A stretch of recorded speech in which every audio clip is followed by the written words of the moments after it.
Hello YouTube. So I was watching some YouTube videos on how to install farmhouse sink, and I was brainstorming, and I took some ideas from YouTube, and I found out there's some I can foresee some issues with how most people are doing it on YouTube.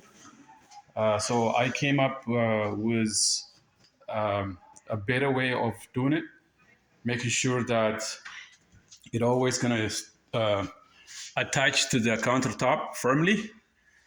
So most of the videos that I watched that's really nice uses 2x4 to hold the kitchen sink, the farmhouse kitchen sink, tight to the counter top. It will sit here, and then they hope that it's gonna sit tight the entire time. But 2x4s shrink in wintertime and expand in summertime. So you cannot rely on 2x4 to keep the same gap the whole time. So I came up, and also, I mean, there's no support in between because they don't have this. Most of the videos I watch, they don't have this. So the sink sits on either edge, and there's no support in between. So I came up with this idea. I went to Home Depot. I found this, I think it's called strut, half strut, and I used a couple of nuts and washer there. And the idea is this bolt here ties to that. There's a tip that screws onto the 2x4. And then what I'm going to do is I'm going to place the the farmhouse sink on top. And I will slowly unscrew the nut, and it will lift up and keep it tight to the kitchen counter. Another thing is that you watch some videos on YouTube how to cut the holes for the kitchen countertop, and also I watched, and there's many videos, and I didn't like the way they do it, but I got ideas from it, and a lot of them use templates. I find that templates is too much, especially if you want to do a simple way. So what I just did was very simple. I make sure I took a measurement from that corner to where, close to where the kitchen, the sink and the cooktop will be. And because it comes with a template, I had the template somewhere, I think it's downstairs. Because it comes with this template, it tells me exactly the dimensions on the template. So I followed the dimension, and I think I might show you that. I have the templates downstairs. So I followed that dimension and transferred the measurement onto the countertop.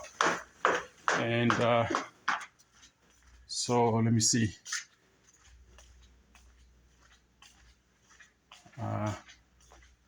So it comes with the template, as you can see here, right? It tells me all the dimensions. So basically I took some measurements. I measured 77 inches, 7/8 to the edge of the sink.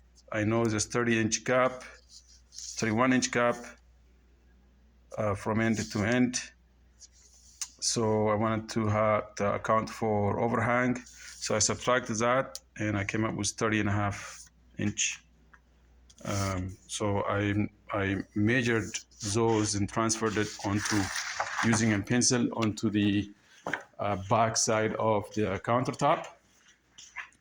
Made my pencils, measured and remeasured a million times, make sure it is square before I make the cut. I was very nervous, and then Rick, my buddy, he's good at cutting and stuff, so he uses skill saw. I follow his advice. Skill saw with fine blade will makes very smooth cuts. So you can see, he's got a nice skill saw with a fine blade. We made that cut. Before we do the cut, we made a hole saw cut in each corner, right? So as soon as you make a hole saw cut, By the way, you gotta make sure it's the upside down when you're not cutting from the top. I mean, from outside, I just done. That's why I flipped it. I didn't do the last bit. I should have used jigsaw here. I hammered it out and made that damage. So on the second cut, we did not hammer it down. We cut it with the last bit that was left was jigsaw. But don't use jigsaw to make that line cut, because jigsaw would not make a straight, smooth cut like this. So after here, all I have to do is just sand it a little bit on this corner and that corner, and it will be ready. For the cooktop, we don't have to do anything, but for the sink, we're gonna have to sand it a little bit and put that cover here, iron the cover down, and sand it, and it'll be good to go. To butt join the two countertops is 6 feet on each side. I used miter bolt. I watched many videos, and the best way to butt join it is using miter bolt. So miter bolt is multiple videos on YouTube how to make miter bolt. Again, I didn't use template. I just did a straight cut. If you YouTube a butcher block countertop installation, there was a video by Lowe's showing you how to do really the best way how to do the miter bolt using router.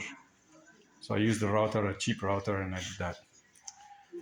Okay, so I also want to talk about my kitchen design, and you can see that my kitchen design follows what's called a kitchen triangle setup, meaning everything that you need is within 20 feet of each other and in a triangle distance.